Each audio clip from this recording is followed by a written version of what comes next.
जैसा कि सत्य शोधक समाज, सत्य के साथ खड़ा होना, सच को स्वीकारना,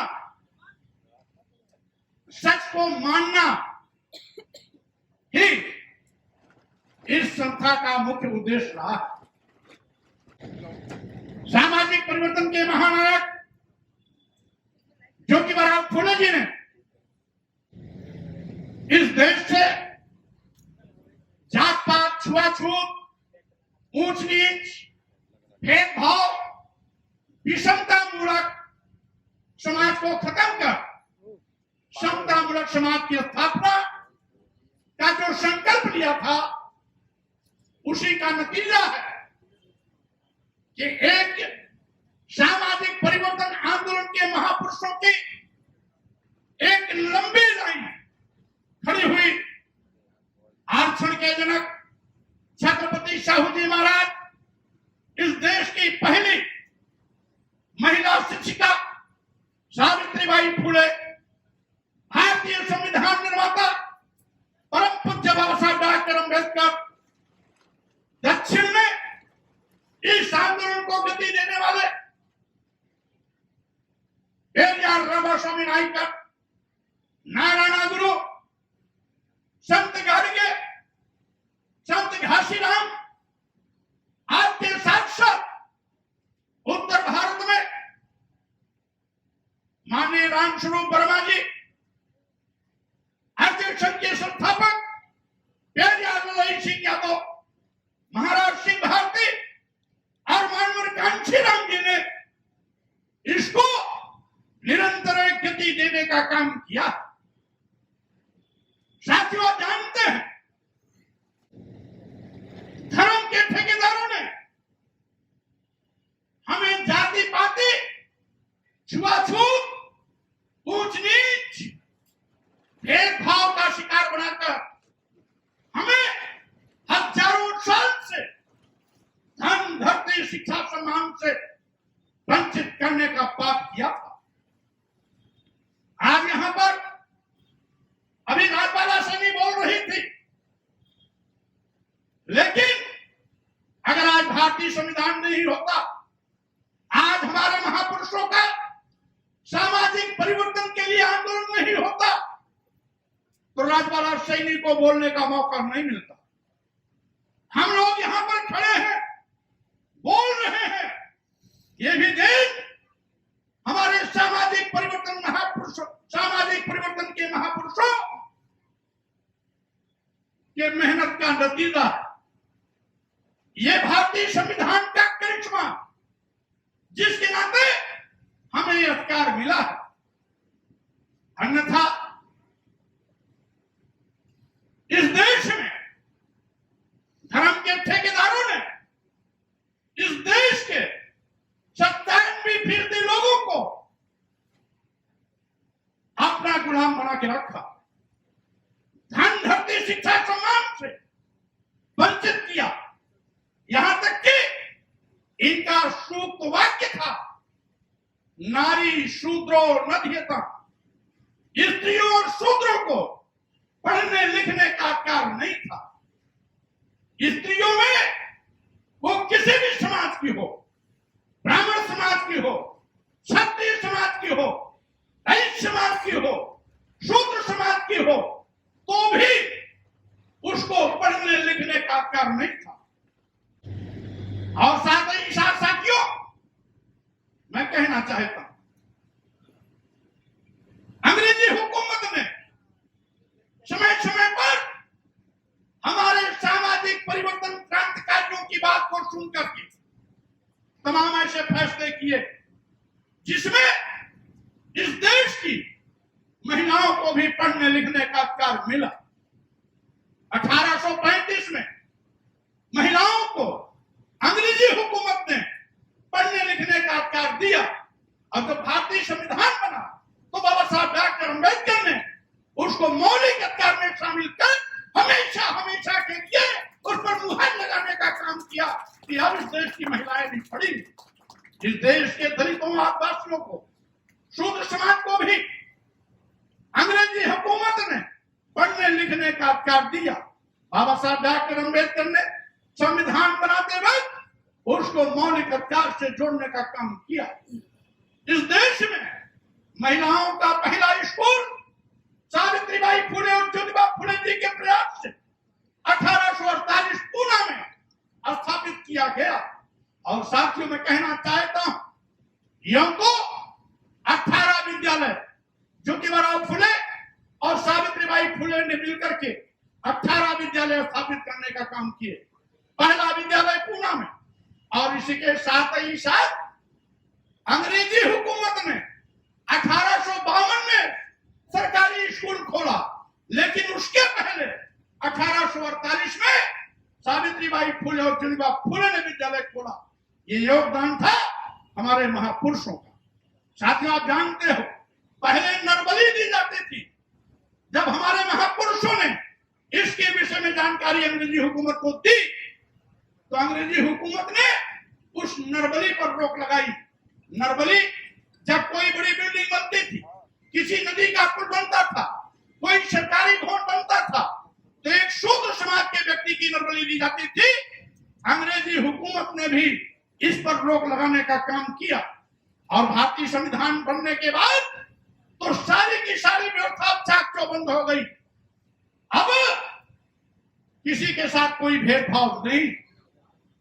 बाबा साहब डॉक्टर अम्बेडकर और साथ ही साथ हमारे सामाजिक परिवर्तन के महानायकों ने गैर बराबरी को खत्म किया, जात पात को खत्म किया, छुआछूत को खत्म करने का प्रयास किया, ऊंच नीच की भावना को खत्म करने का प्रयास किया, लेकिन किसी के साथ कोई भेदभाव नहीं किया।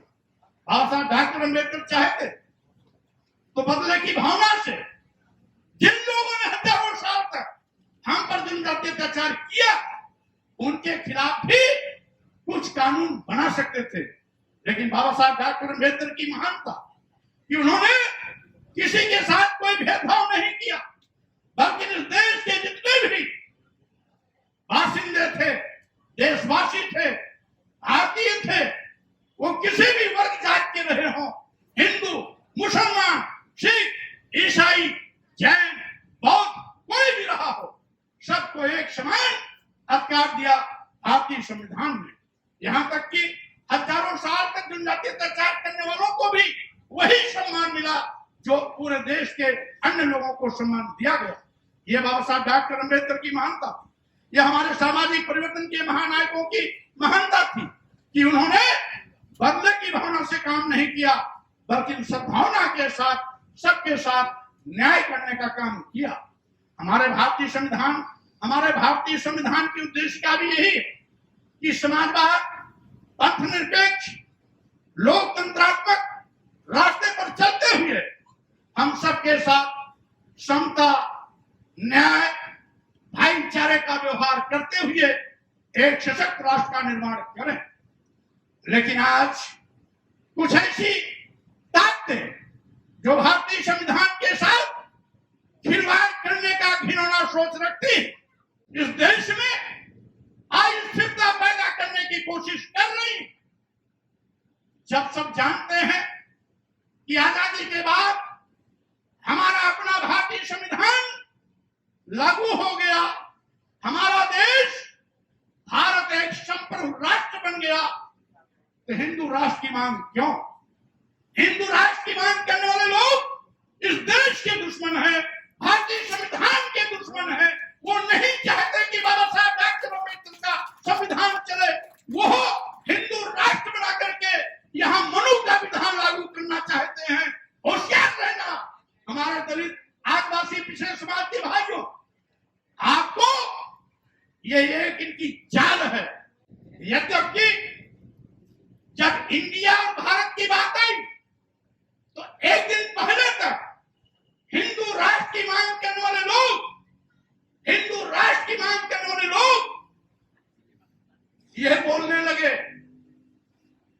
कि भारत को केवल भारत कहो, इंडिया मत कहो। लेकिन भारतीय संविधान के अनुच्छेद 1 में इस बात का स्पष्ट उल्लेख है कि इंडिया दैट इज भारत, यानी जब इंडिया संविधान में लिखा हुआ है तो उसको बोलने से रोक कौन सकता है? और एक दिन पहले हिंदू राष्ट्र की मांग करने वालों को भारत के प्रति प्रेम अचानक कैसे उमड़ आया? साथियों, ये इनका ड्रामा है। सही माने में हिंदू राष्ट्र की मांग कर ये भारत की संप्रभुता पर चोट करना चाहते हैं। हिंदू राष्ट्र की मांग कर भारतीय संविधान को बदलने की नापाक कोशिश करने का काम कर रहे हैं। इसीलिए आपको सावधान रहना। हजारों साल तक इन लोगों ने धर्म के मगर जाल में हमें गुलाम बनाया। क्या विडंबना है, हम अपनी पीड़ा भी नहीं कह सकते। अगर हम अपनी पीड़ा कहते हैं तो मनवादी मीडिया कहता है कि स्वामी प्रसाद मौर्य का एक विवादित बयान और है। इंसाफ की मांग करना मीडिया के नजरों में विवादित बयान हो जाता है। आखिर मैं यही तो कहता हूं जो भारतीय संविधान कहता है। अगर भारतीय संविधान सबके सम्मान और स्वाभिमान की रक्षा करने का अधिकार देता है, सबको धन धरती शिक्षा सम्मान का अधिकार देता है, सबको सीना तान कर इस राष्ट्र निर्माण में अपनी भूमिका तय करने के लिए अधिकार देता है, तो कौन से ऐसे लोग हैं जो आज भी धर्म के नाम पर हमको नीच कहते हैं, हमको अधम कहते हैं? यहां तक कि आज भी धर्म के नाम पर हमको अपमानित करने के लिए लोगों को प्रेरित कहते हैं। इस देश की महिलाओं को नीच से भी नीच होने का प्रमाण पत्र देते हैं। मैं कहना चाहता हूं, आखिर क्यों?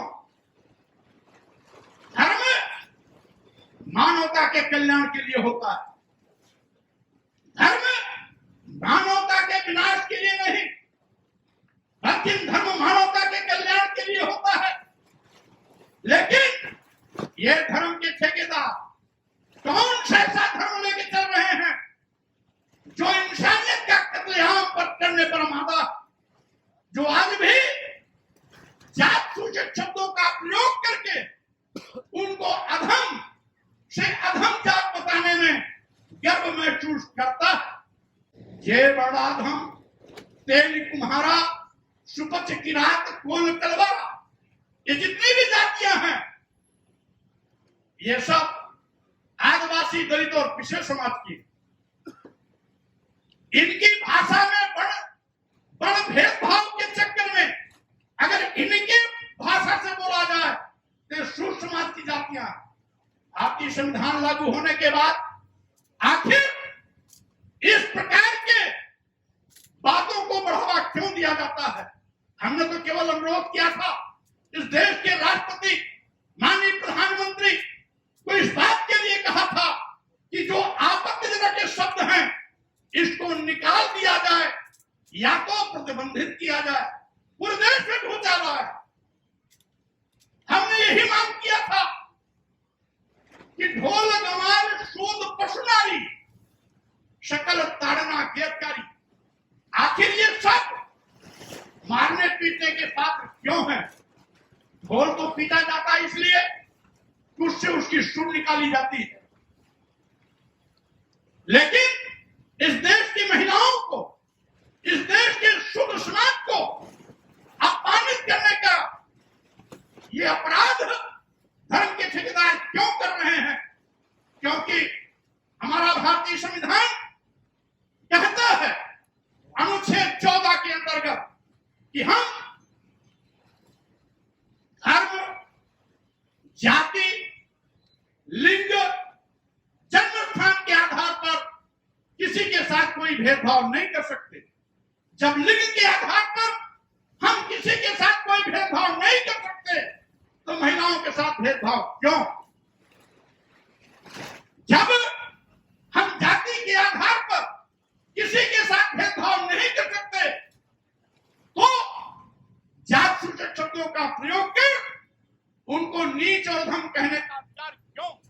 क्योंकि जब मैं बोलता हूं तो आंधी तूफान और भूचाल आता ही आता है।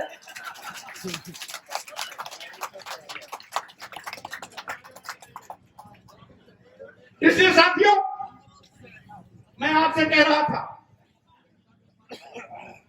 आज हमें अर्थ का अनर्थ पढ़ाया जा रहा। जब धर्माचार्य लोग घिर गए तो मानस की नई प्रति छपवा कर ताड़ना का अर्थ शिक्षा बताने लगे। लेकिन शायद नहीं जानते कि आप जो पढ़ने लिखने का क्या बाबा साहब डॉक्टर अम्बेडकर ने सबको दे दिया, अब इस देश का हर नौजवान पढ़ लिख करके तैयार हो गया। अब आपके समझाने समझने वाला नहीं है, क्योंकि आपकी समझ से ज्यादा समझ इस देश के शुद्ध समाज के लोगों के अंदर आ गया है, जिसको हजारों साल से तुमने पढ़ने लिखने से रोका। लेकिन यही कल्याण प्रेस वाले, गीता प्रेस वाले और धर्माचार्य लोग नहीं समझ पाए कि कहीं न कहीं गलती करने वाला अपनी गलती का कोई सबूत छोड़ के चला जाता है। इसी प्रकार से इन्होंने मानस में भी अपनी गलती छोड़ दिया। लिखा है एक जगह कि शापत तारत परुष कहंता, पूजहि विप्र कहाई सब संता, अपूजहि विप्र सकल गुणहीना, पूजहि न शूद्र गुण ज्ञान न प्रवीण। आप समझो, यहां पर ताड़न का मतलब आज भी लिखा है उसी रामचरितमानस में कि मारते पीटते प्रताड़ित करते। तो एक शब्द तो आपने शिक्षा से लगा दिया, लेकिन दूसरा ताड़न शब्द आपने छोड़ दिया। इसीलिए मैं कहना चाहता हूं कि साथियों, आज धर्म के नाम पर हमें नीच कहा गया। क्या हमें दर्द नहीं होगा? धर्म के नाम पर हमको अधम कहा गया, क्या अपमान नहीं होगा? धर्म के नाम पर हमारे साथ अपमान करने के लिए लोगों को प्रेरित किया जाता है, क्या हमें दर्द नहीं होगा? अगर हम अपना दर्द कहते हैं तो धर्म के ठेकेदारों के पेट में भूचाल आ जाता है। कोई हमारी हत्या करने की बात करता है, कोई सिर काटने की बात करता है, कोई तलवार से गर्दन उड़ा देने की बात करता है, कोई जीभ काटने की बात करता है, कोई हाथ काटने की बात करता है, कोई नाक कान काटने की बात करता है। लेकिन मैं कह देना चाहता हूं कि तुम्हारी इस गीदड़ भक्ति से स्वामी प्रसाद मौर्य के सेहत पर कोई असर पड़ने वाला नहीं है। और हमें तो खुशी होगी कि लोगों के सम्मान और स्वाभिमान की लड़ाई का परचम लहराते हुए, कदम आगे बढ़ाते हुए ऐसे 10-20 बदल घुड़की देने वाले गीदड़ों की क्या औकात स्वामी प्रसाद मौर्य के सामने पहाड़ भी खड़ा होगा तो भी रुकने वाले नहीं हैं।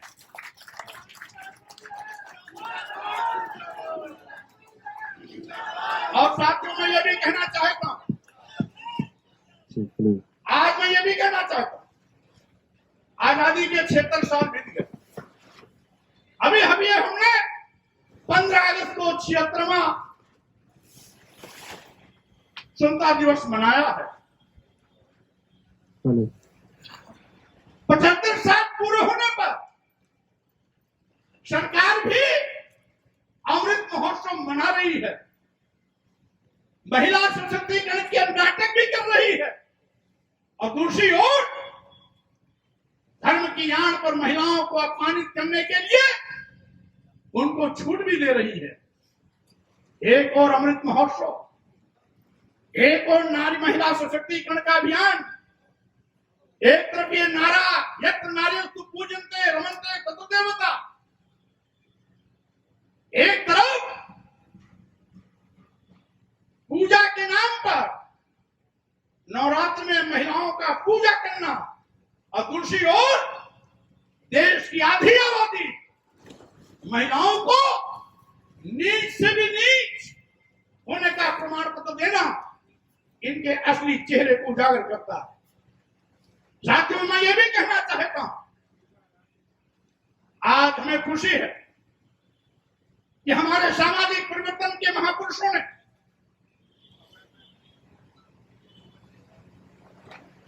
जो क्रांति का बिगुल फूका था उसको हम लोगों को आगे बढ़ाने का मौका मिला। यद्यपि पहले विपरीत परिस्थितियां थी, जब छत्रपति शिवाजी जी महाराज, पेरियार स्वामी नायकर, नारायण गुरु, बाबा साहब डॉक्टर अम्बेडकर, ज्योतिबा फुले आदि सामाजिक परिवर्तन की लड़ाइयां लड़ रहे थे, उसमें परिस्थितियां विपरीत थी। लेकिन आज लोकतंत्र है, हमारा अपना भारतीय संविधान है, हम सभी को बराबर का सबको अधिकार है, और आज भी मनवादी ताकतें भारतीय संविधान पर भारी बनने की लगातार कोशिश में है। यही कारण है कि भारतीय संविधान लागू होने के बाद भी मनुवादी ताकतें मनु का विधान लागू करने का पाप कर रही है। हमारे पिछड़ी जात के तमाम लोग क्षत्रिय बनने की कोशिश करते हैं, लेकिन आप साथ नहीं मालूम कि क्षत्रिय बनने पर भी मनवादियों ने आपको नीच होने का ही प्रमाण पत्र दिया है। वहां जाकर के भी आप ऊंच नहीं बन सकते। इस व्यवस्था में जिसे हम अपना धर्म मानते हैं, इस व्यवस्था में जो वर्टिकल सबसे ऊपर नंबर 1, सबसे ऊपर यहाँ की वर्ण व्यवस्था है ब्राह्मण, दूसरे पर क्षत्रिय, तीसरे पर वैश्य, चौथे पर शूद्र, यानी सबसे ऊपर कौन? ब्राह्मण। मनु की व्यवस्था में सबसे ऊंचा ब्राह्मण, और सब उसके नीच, उसके सबसे उसके नीचे, यानी सभी नीच होने में दर्जा का अंतर है। कोई 1 नंबर का नीच, कोई 2 नंबर का नीच, कोई तीसरे नंबर का नीच। और हम नहीं कह रहे हैं, यह मनु का विधान कहता है। एक श्लोक है मनुस्मृति में, पंचवर्षम तु ब्राह्मणम शतवर्षम तु क्षत्रपाः पिता पित्रो बीजानीया ब्राह्मणस्तयो पिता, यानी 5 साल के ब्राह्मण 100 साल के क्षत्रिय में पिता पुत्र का संबंध है, जिसमें 5 साल का ब्राह्मण का बच्चा 100 साल के बूढ़े क्षत्रिय का पिता है। ये स्वामी प्रसाद वगैरह नहीं कह रहे हैं, ये मनु महाराज कह रहे हैं, ये मनुस्मृति कह रही है। हम इसलिए इसका हवाला दे रहे हैं कि पिछड़े समाज के लोगों क्षत्रिय बनने का, झूठा क्षत्रिय बनने का नाटक मत करना।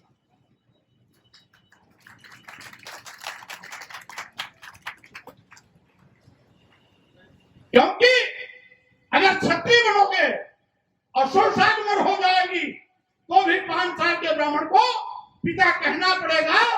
यह मनु का विधान है, यह मनुस्मृति का कहना है। इसीलिए मैं कहता हूं, आज जात पात छुआछूत ऊंच नीच भेदभाव हमने नहीं दिया, हम तो उसके शिकार हुए हैं। जात पात छुआछूत ऊंच नीच के नाम पर हमारे साथ सब कला व्यवहार किया गया, हमें पढ़ने से रोका गया, हमें लिखने से रोका गया, आगे बढ़ने से रोका गया, धन अर्जन करने से रोका गया, धरती हड़पी गई, हमारा मेहनत सब कुछ हड़पा गया। हम तो उसके शिकार हैं। हम जात पात छुआछूत में विश्वास नहीं करते। हमें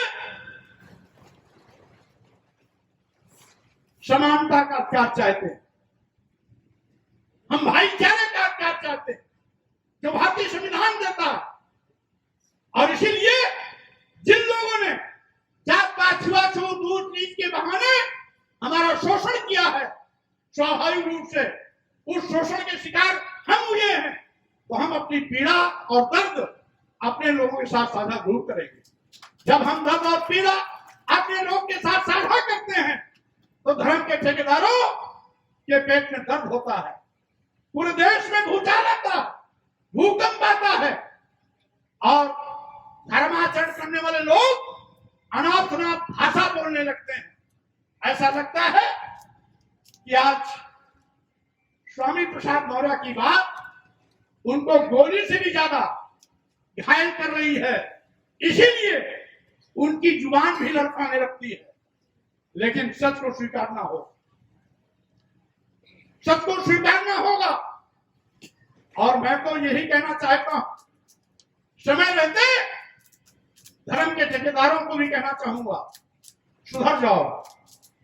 अगर आप चाहते हो कि धर्म और मजबूत हो, धर्म और सशक्त हो, तो आपको धर्माचरण के रास्ते पर चलना होगा।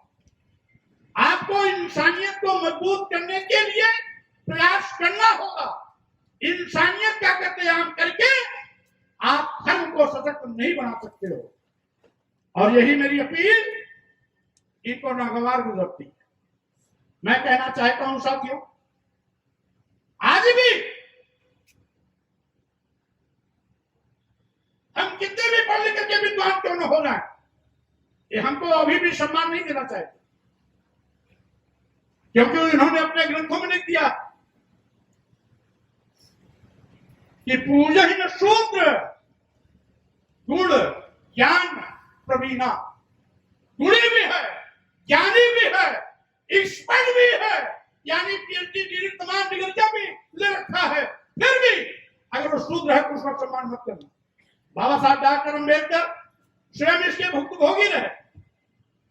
दुनिया की सारी डिग्रियां लेने के बाद बाबा साहब डॉक्टर अपने जमाने के दुनिया के सबसे बड़े विद्वान होकर का गौरव प्राप्त किया। दुनिया के सबसे अच्छा बड़े विद्वानों में से बाबा साहब डॉक्टर अम्बेडकर एक थे। लेकिन जब इस भारत भूमि पर आते हैं तो यहाँ पर जात पात छुआछूत ऊंच नीच के चक्कर में दुनिया का सबसे बड़ा विद्वान होने का खिताब पाने के बावजूद भी बाबा साहब डॉक्टर अम्बेडकर को इस भारत भूमि पर चप्पे चप्पे पर अपमानित होना पड़ता है। ये मनवादी व्यवस्था के लोग आज भी हमको अपमानित करने की कोशिश करते हैं। आज भी ये हमें जानवर से बदतर जिंदगी जीने के मजबूर करना चाहते हैं और यही इनका कानून है। मनुस्मृति ने एक जगह लिखा हुआ कि शूद्रम तो कार्य दास्यम कृतम अकृतम हुआ दास्यैव तो जन्मना ब्राह्मणम तो स्वयं हुआ। यानी ब्राह्मण स्वयंभू शक्ति है, उसको कुछ भी करने की जरूरत नहीं है। लेकिन ये शूद्र समाज के लोग, जिसमें आज एससी एसटी ओबीसी सब आते हैं, इनके लिए क्या लिखा कि शूद्रम तो कार्य दास्यम, इनको गुलामी करनी ही करनी है। कृतम अकृतम हुआ, छदाम लेके करें या बेगारी में करें, ये इसीलिए पैदा हुए हैं, ये इनका धर्म है। ये हमें आज भी सम्मान देने के लिए तैयार नहीं। भारतीय संविधान हमें सम्मान सम्मान का अधिकार दे दिया, लेकिन अभी भी ये धर्म के ठेकेदार अभी भी हमें जानवर से बदतर जिंदगी जीने के लिए मजबूर करने की कोशिश करते हैं। मैं यहां आए हुए भाइयों बहनों से कहना चाहता हूं, आप देखते होंगे बहुत से त्योहार आते हैं, बहुत से त्योहार आते हैं। दिवाली आती है, आप पूजा किसकी करते हो? लक्ष्मी और गणेश। लक्ष्मी की सवारी, लक्ष्मी की सवारी और गणेश की सवारी कौन क्या है जानते हो? लक्ष्मी की सवारी उल्लू, गणेश की सवारी चूहा। यानी लक्ष्मी गणेश की जब पूजा करते हो तो उल्लू और चूहे की पूजा कर जाते हो साथ साथ, क्योंकि उनके साथ बने रहते हैं।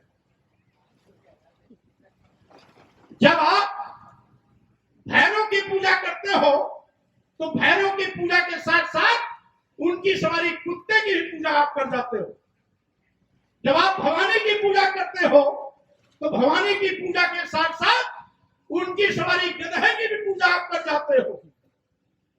भगवान के रूप में जब मत्स्यावतार की बात करते हैं तो मत्स्यावतार के रूप में आप मछली की भी पूजा कर जाते हो। कच्छपा अवतार के रूप में आप कछुए की भी पूजा करने जाते हो।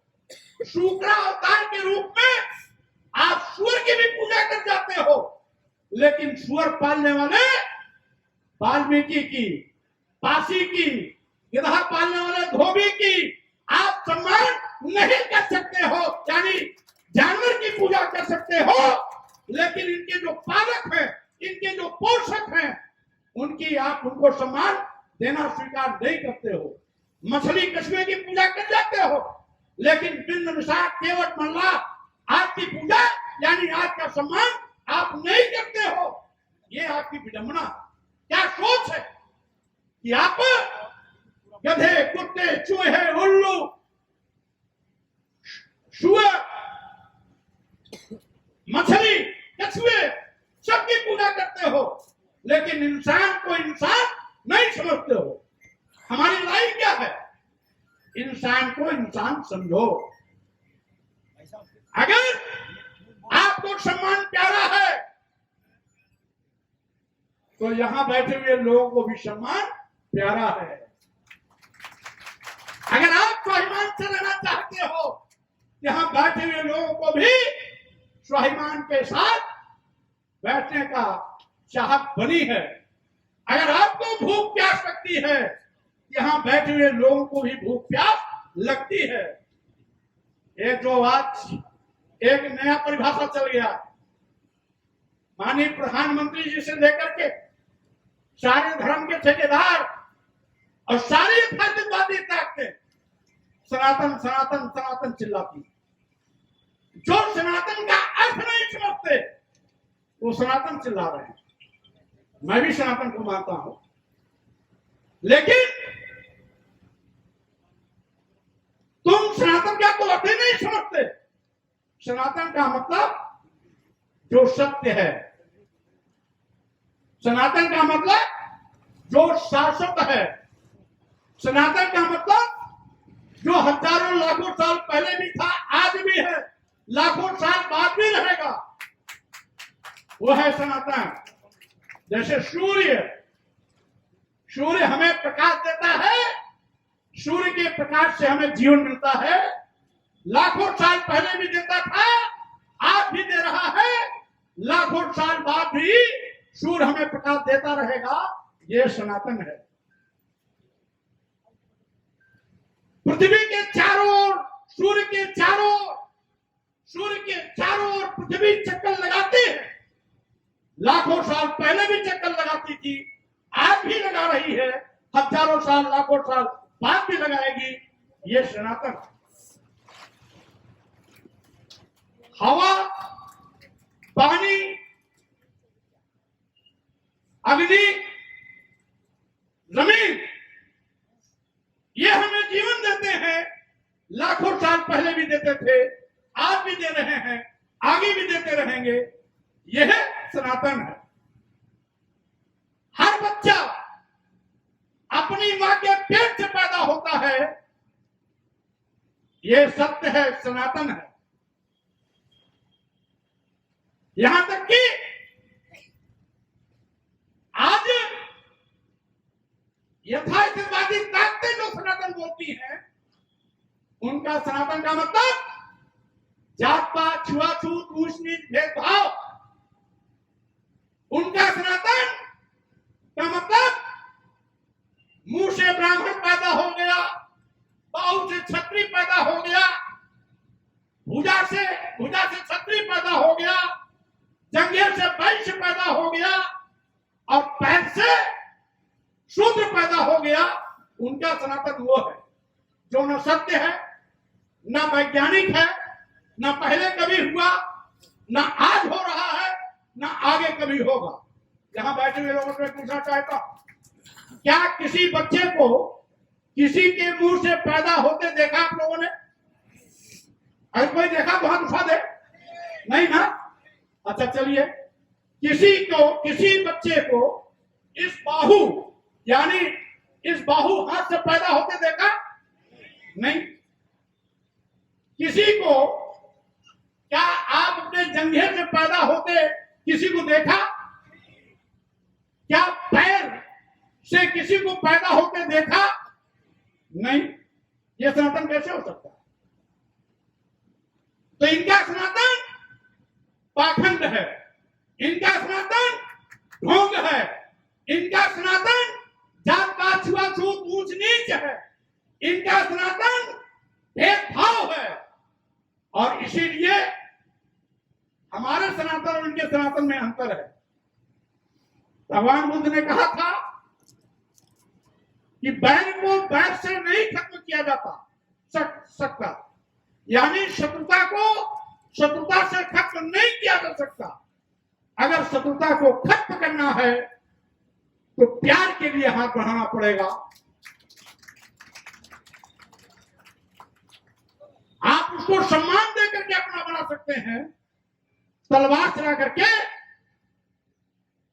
उससे आप हाथ नहीं मिला सकते। मित्रता भाव बढ़ानी पड़ेगी, भाईचारा बनाना पड़ेगा, दोस्ती भाव पैदा करना होगा और अपनी मित्रता का भाव उसके मन में पैदा करना होगा। तब दुश्मनी खत्म होगी। दुश्मनी दुश्मनी से खत्म नहीं होती। इसीलिए साथियों, मैं आपसे कहना चाहता हूं, मेरा मकसद है, अगर आप सत्यशोधक समाज के इस कार्यक्रम में आए हो तो ज्योतिबा फुले जी चाहते थे कि आप सत्य को जानो और जानो तब मानो। यही बुद्ध भगवान कहते थे, तथागत बुद्ध यही कहते थे। और इसीलिए बुद्ध भी कहते थे, अपदीपो भाव, अपना प्रकाश आप स्वयं बनो। ये तभी संभव है जब आपके अंदर अच्छी शिक्षा दीक्षा होगी। अच्छा क्या है, बुरा क्या है, दोनों में अंतर करने की क्षमता होगी। और इसीलिए बुद्ध भी यही कहते थे, पहले किसी भी कही बात को, किसी भी पढ़ी हुई बात को, सुनी हुई बात को, लिखी हुई बात को पहले अपने दिमाग की कसौटी पर कसो। अगर वो बहुजन हिताय के लिए खड़ा उतरता है तब उसे मानो। यही चीज ज्योतिबा फुले ने कहा, सच क्या है पहले जानो, और अगर सच है आप स्वीकार करते हो तब उसको मानो। बाबा साहब डॉक्टर अम्बेडकर ने भी हमें 3 संदेश दिया। शिक्षित बनो, और उसके बाद कहा संगठित हो, संघर्ष करो। संगठित हो, संघर्ष करो पहले क्यों नहीं कहा? पहले क्यों कहा शिक्षित बनो? इसीलिए कि जब आप पहले शिक्षित बनेंगे तब संगठन का दिशा भी सकारात्मक होगा, संघर्ष का रास्ता भी मानवता के कल्याण के लिए होगा। अगर आप पढ़े लिखोगे नहीं, संगठित हो गए, तो डकैत के गिरोह के रूप में भी वो काम कर सकता है, हत्या करने के लिए भी वो काम कर सकता है, गलत काम करने के लिए भी वो काम कर सकता है। इसीलिए बाबा साहब डॉक्टर अम्बेडकर ने भी कहा कि पहले शिक्षित बनो। अथवा आप शिक्षित बन जाएंगे तो संगठन और संघर्ष दोनों का रास्ता जो है वो सकारात्मक होगा, मानव कल्याण के लिए होगा, बहुजन हिताय के लिए होगा। इसीलिए साथियों, बाबा साहब डॉक्टर अम्बेडकर ये भी कहते थे कि सुबह सुबह आप जब सो के उठते हो तो 2 घंटियां सुनाई पड़ती, 1 घंटी मंदिर की और 1 घंटी स्कूल की।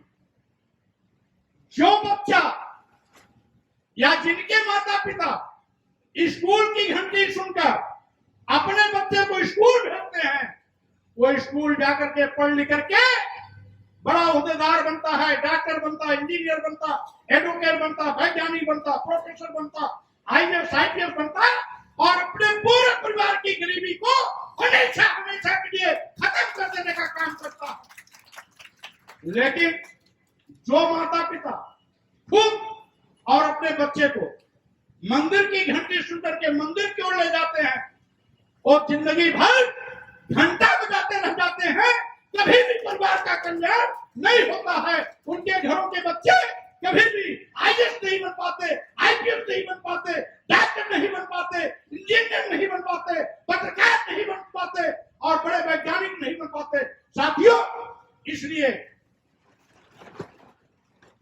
अगर मंदिर का घंटा बजाने से हमारी गरीबी खत्म होती, हमारा भाग्य बदल जाता, हमारे बच्चे अच्छे होने पहुंच जाते, स्कूल क्या जरूरत होती। इसीलिए मैं कहना चाहता हूं, बाप दादा पुरखे मंदिर का चक्कर लगाते रह गए, लेकिन उनकी गरीबी नहीं गई। लेकिन अगर किसी भी माता पिता ने अपने किसी एक बेटे को पढ़ा लिखा करके ओहदेदार बना दिया, तो उसकी गरीबी हमेशा हमेशा के लिए खत्म हो गई है। इसको हमने भी देखा, आपने भी देखा। इसीलिए मैं कहना चाहता हूं कि आज भी धर्म क्या है, इसको समझो। धर्म कोई भी हो, वो मानवता के कल्याण के लिए ही बनाया गया। अगर मानवता का कत्लेआम कहीं होता है, इंसानियत का कत्लेआम होता है, मानवता में भेदभाव होता है, वो धर्म नहीं, वो अधर्म है। मानवता के कल्याण की बात होती है, मानवता को सम्मान दिया जाता है, मानवता को बढ़ावा दिया जाता है, इंसानियत की पूजा होती है, वो धर्म है, सीधी सी बात है। और इसीलिए साथियों, हमारे देश की तो संस्कृति भी है वसुधैव कुटुंबकम का। पूरे विश्व में मानवता का संदेश इसी भारत भूमि से तथागत बुद्ध ने दिया। करुणा, मैत्री, बंधुत्व, भाईचारा का संदेश तथागत बुद्ध ने दिया था। और इसीलिए आज पूरे विश्व में भारत पूजा जाता है। यहां तक कि हमारे देश के राष्ट्रपति और माननीय प्रधानमंत्री भी दूसरे देश में जाते हैं तो बड़े गर्व से कहते हैं, हम उस भारत भूमि से आए हैं जहां बुद्ध पैदा हुए। यहां तक कि यूनाइटेड नेशन में जब बैठते हैं, राष्ट्र में बैठते हैं, तो वहां पर भी जब बात चलती है कि आतंकवादियों के खिलाफ कड़ाई से पेश हुआ जाए, तो वहां पर भी हमारे देश के प्रधानमंत्री को इस बात के लिए बोलना पड़ता है, हम उस भारत भूमि से आए हैं जहां बुद्ध पैदा हुए, और जहां बुद्ध है वहां युद्ध नहीं हो सकता है। ये बुद्ध की स्वीकारता। आज दुनिया में भी आज बुद्ध की स्वीकारता है। आज दुनिया के सैकड़ों देश बुद्ध के संदेश पर आगे बढ़ रहे हैं। तमाम देशों का राष्ट्र धर्म भी बौद्ध धर्म है। लेकिन साथियों, ये हमारे धर्म के ठेकेदार धर्म की परिभाषा तक नहीं समझ पाते। हमने बहुत सी पुस्तकें पढ़ी, तथाकथित हिंदू धर्म, ये हिंदू धर्म नाम की कोई चीज नहीं। ये स्वामी प्रसाद मौर्य अकेले नहीं गए, ये देश के माननीय प्रधानमंत्री जी भी बोल चुके हैं। आरएसएस के प्रमुख मोहन भागवत जी भी बोल चुके हैं। अभी एक हफ्ता पहले भाजपा के पूर्व राष्ट्रीय अध्यक्ष केंद्रीय मंत्री गडकरी जी भी बोल चुके हैं कि हिंदू धर्म नहीं है बल्कि एक जीवन शैली है। तो अगर मोहन भागवत जी के बोलने से किसी के पेट में दर्द नहीं हुआ, मोदी जी के बोलने से किसी के पेट में दर्द नहीं हुआ, गडकरी जी के बोलने से किसी के पेट में दर्द नहीं हुआ, अगर स्वामी प्रसाद मौर्य ने कह दिया हिंदू धर्म नाम की कोई चीज नहीं है तो पूरे देश में भूचाल आ गया। आखिर क्यों? इसलिए कि स्वामी प्रसाद मौर्य को आज भी ये कटी याग देखना पसंद नहीं करते, क्योंकि इनकी व्यवस्था में हम सुसमाज में पैदा हो गए, और सुसमाज में पैदा हुआ कोई व्यक्ति कितना भी ज्ञानी हो, जब बाबा साहब डॉक्टर अम्बेडकर को ये सम्मान नहीं दे सके तो स्वामी प्रसाद मौर्य को क्या सम्मान देंगे? ये तो आज ऐलान करते हैं कि जो स्वामी प्रसाद मौर्य के जूता मारेगा हम उसको 10 लाख रुपया देंगे। अगर मेरे ऊपर जूता पड़ने से किसी को 10 लाख रुपया मिलना है तो मैं तो जूता खा लूंगा, क्योंकि हजारों साल से मैं जूता खाते चला आया, इन मानवादी व्यवस्था के लोगों का शिकार होते चला आया है।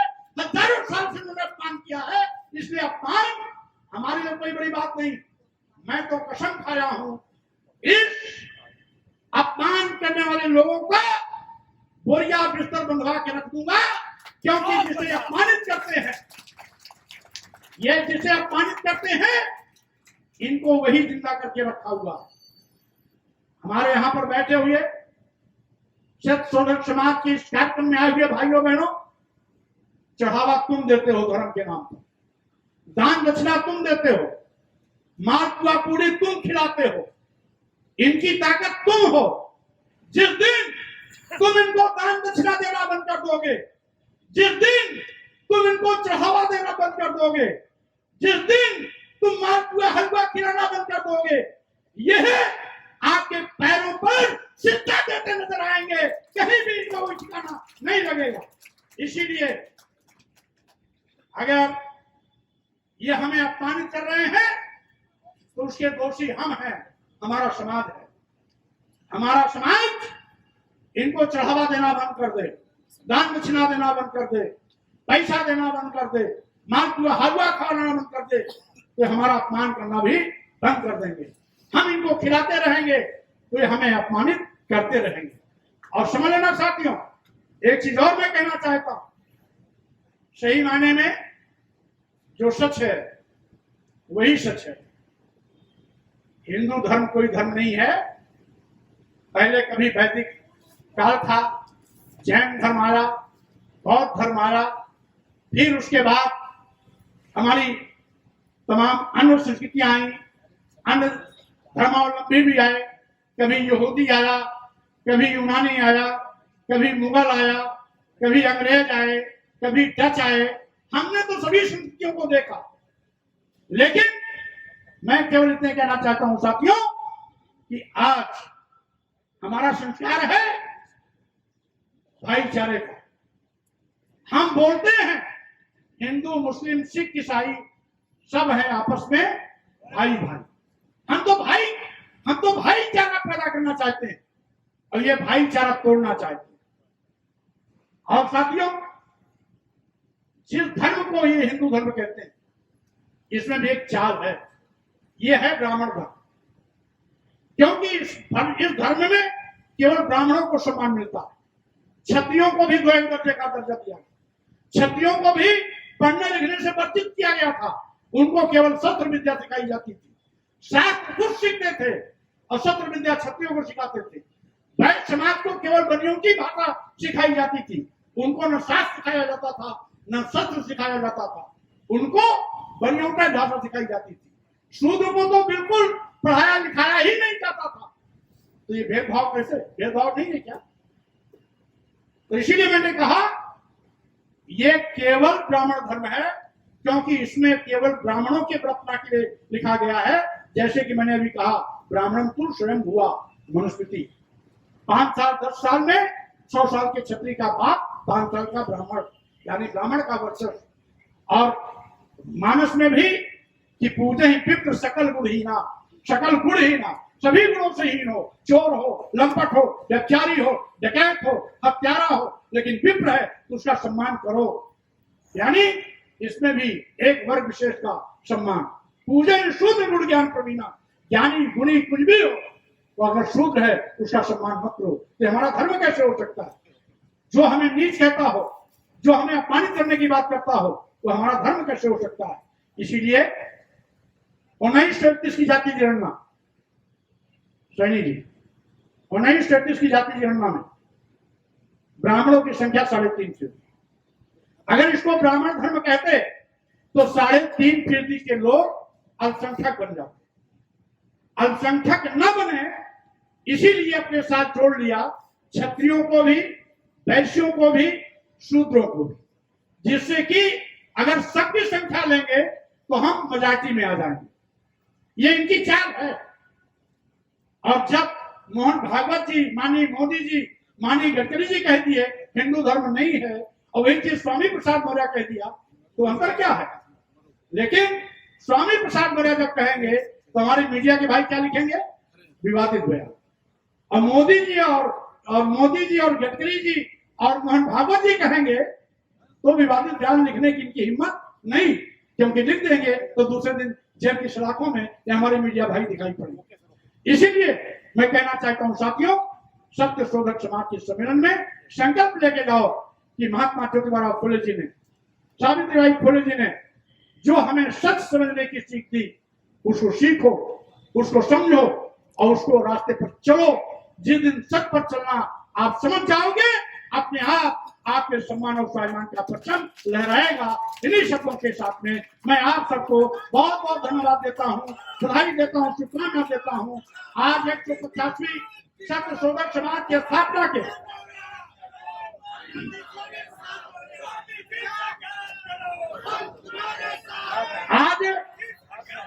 आज सत्य शोधक समाज के 150वीं वर्षगांठ के अवसर पर मैं आपको शुभकामना देता हूं, बधाई देता हूं, आयोजक साथियों को धन्यवाद देता हूं और साथ ही साथ ये कोशिश करता हूं कि ज्योतिबा फुले जी का कारवां आगे बढ़ता रहे, बाबा साहब डॉक्टर अम्बेडकर के कारवां आगे बढ़ता रहे, सम्मान की लड़ाई लड़ते रहे, आगे बढ़ते रहे।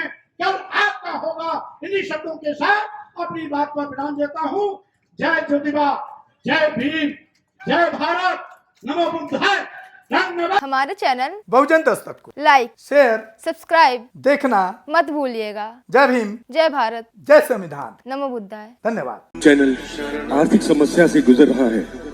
अगर आप बहुजन समाज में बाबा साहेब अम्बेडकर और तथागत बुद्ध की विचारधारा को अधिक से अधिक लोगों तक पहुंचाना चाहते हैं तो हमें आर्थिक सहयोग प्रदान करें, ताकि हम अपने चैनल के माध्यम से देश विदेश में समता, बंधुता, एकता और संवैधानिक अधिकारों को ज्यादा से ज्यादा लोगों तक पहुंचा सकें। आप अपनी सहायता राशि नीचे लिखे खाते में जमा करा सकते हैं। खाता धारक गौतम रत्ना, खाता संख्या 3169576865 IFSC कोड SBIN 0060336, बैंक भारतीय स्टेट बैंक। आप हमारे बैंक खाते का विवरण स्क्रीन पर भी देख सकते हैं। जय भीम, जय भीम। मैं गौतम रत्ना आपका बहुजन फिल्म प्रोडक्शन में स्वागत करता हूं और आप हमारे प्रोडक्शन हाउस के अंदर अपना कैरियर बना सकते हैं as a film director, as a producer and actor and actress and editor and cinematographer also. अगर आपको फिल्म से रिलेटेड कुछ भी प्रोजेक्ट आपको बनवाना है तो हमारे पास में पूरा सेटअप है, जिसमें फिल्म कैमरा है, शूटिंग लाइट्स है और एडिटिंग है। सारा A to Z एक ही जगह पर आपको हमारे यहाँ पर मिल जाएगा। तो दोस्तों आप हमें कांटेक्ट कर सकते हैं हमारे नंबर्स पर 9810085714 और 8510005714। हमारे वेबसाइट पे विजिट कर सकते हैं www.filmserviceindia.com और हमें मेल भी कर सकते हैं gautamfilmsproduction@gmail.com पर। धन्यवाद।